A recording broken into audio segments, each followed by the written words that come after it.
Sejam todos bem-vindos para o canal Mundo Esotérico, trazendo informações aí relacionadas ao esoterismo, ocultismo, teosofia, espiritualidade e assuntos afins, né? E hoje trazendo aí novamente essa temática, interpretações ocultas da linguagem sagrada, trazendo aí uma nova chave, né? Uma terceira chave, do qual nós vamos trazer aí para estudarmos, né? E se você não ouviu os outros programas, está o card aqui em cima, né? Para que você possa conhecer e aprender mais sobre não só apenas a esses assuntos, mas também a outras temáticas aqui já abordadas, né? Então,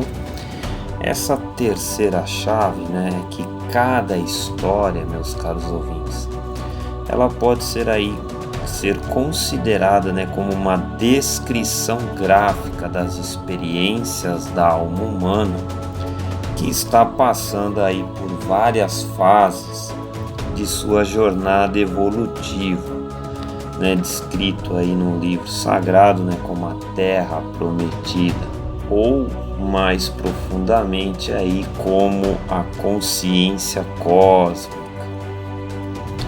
onde nós temos aí uma meta, né, e um topo a se desenvolver na escalada da realização humana. Então, essas alegorias aí inspiradas, elas são sempre, né, distinguíveis de meras novelas e biografias, né, por várias características, uma das quais é a própria introdução aí do sobrenatural na história e também aí a inclusão de seres divinos e angélicos e até mesmo da própria deidade. Então, quando esses seres aí são encontrados, então a própria existência de uma revelação oculta pode aí ser suspeitada. Então, o próprio leitor que daí possui estas chaves, ele pode então penetrar aí o véu do simbolismo para encontrar aspectos revelados da própria sabedoria oculta. E uma dessas chaves é então a ser utilizada, né, ser empregada, é que essas próprias pessoas diferentes, né, elas vão figurar aí proeminentemente numa história aí que vai representar poderes, qualidades e características particulares de cada ser humano. E algumas vezes essas qualidades elas podem estar ausentes e outras vezes elas estão despertando, nascendo, né, ou sendo aí remediadas em alguns casos, sendo elas aí dominantes, né, segundo o temperamento e grau de desenvolvimento desta pessoa que está sendo aí descrita, né, nessa própria terceira interpretação. Também aí que cada história ela pode ser estudada de pelo menos 2 pontos de vista, né? Então, o primeiro ponto de vista é essa experiência evolucionária normal e dos próprios estados mentais e emocionais naturais.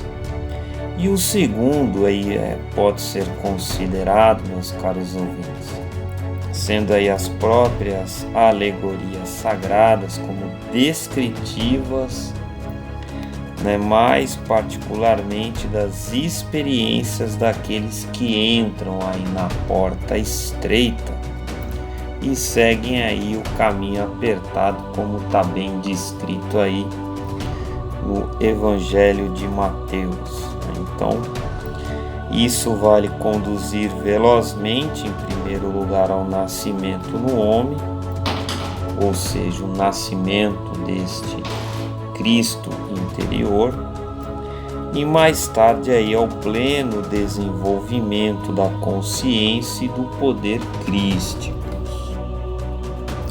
É bom que se esclareça aqui alguns mal entendidos, em relação a essa porta estreita que conduz à vida eterna e essa porta larga que conduz à destruição. Então, cada encarnação humana, bem do contrário do que as pessoas possam imaginar, é justamente essa dissolução dos veículos inferiores, por isso que conduz à própria destruição eterna, e que a preexistência da alma, do que há de mais profundo, é que tem a sua presença imortal. Então os veículos eles são constituídos a cada encarnação e destruídos no final de cada encarnação. Então é esse o sentido mais profundo, e é justamente entrar neste portão estreito que conduz à vida eterna, que é justamente fazer essa fusão do casamento interior, os próprios aspectos da personalidade com o ser imortal, essa unificação que conduz a esta entrada no reino dos céus, neste caminho apertado, e na interpretação budista aí entrar na corrente dos grandes iniciados. Nós temos também aí similarmente a própria parábola do semeador, também presente lá em Mateus, Se alguém quiser conferir, lá está em Mateus 13, capítulo 13, versículo do 1 ao 9, que representa aí as diferentes condições do solo, representando aí várias fases e estados aí de receptividade espiritual de uma civilização ou do próprio indivíduo, desde a sua completa não responsividade, descrita aí como os lugares pedregosos, a plena percepção e ratificação, como aí consistindo nessa terra fértil. E também aí a parábola das 10 virgens, contida também no Evangelho de Mateus,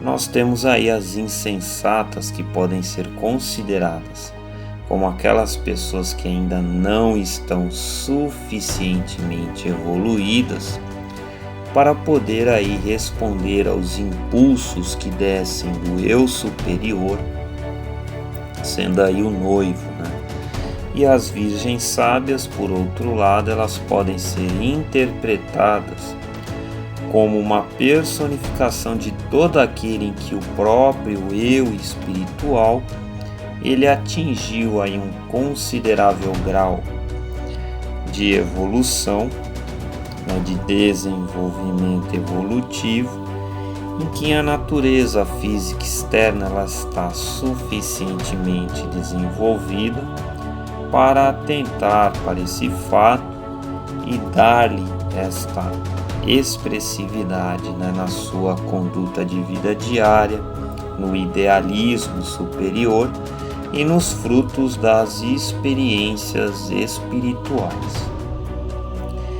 E isso aí é seguido pela iluminação progressiva aí do cérebro-mente, da própria alma, do noivado, que vai conduzir a essa fusão da natureza mortal na imortal, consistindo aí no casamento divino.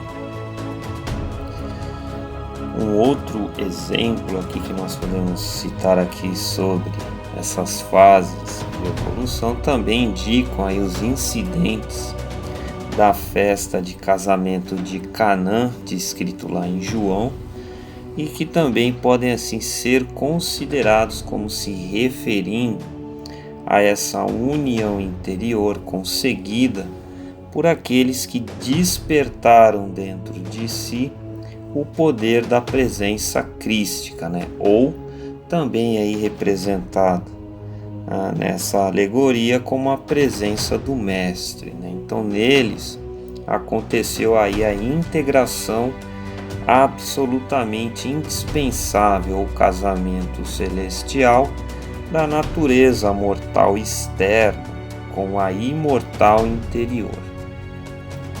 Então a presença do Cristo na história, ela vai indicar que a sabedoria espiritual, a intuição espiritual, um amor e compaixão semelhantes aos de Cristo já estavam aí bem desenvolvidos, né? Então, sob tais condições, né, a água, sendo aí um dos aspectos desejáveis das emoções, ela vai transmutar-se aí automaticamente no vinho da sabedoria e da vontade espirituais. Então, isso é considerado não como um milagre, mas um processo natural que ocorre quando aí um aspirante decidido vai galgar aí esse caminho apertado, como narrado em alegoria e símbolo, né? A própria videira e o vinho, eles também aí vão simbolizar o conhecimento, a sabedoria e compreensão do espírito das coisas. Assim como a fermentação dá uma certa força ao vinho, também aí a ação do intelecto sobre o conhecimento esotérico acumulado, ele torna-se aí o poder de pura sabedoria, né? Discernimento implícito e também aí a intuição profundamente penetrante. Meus caros ouvintes, namastê e até um próximo programa seguindo esta interessante temática, né? E abordando aí a quarta chave oculta. Um forte abraço a todos.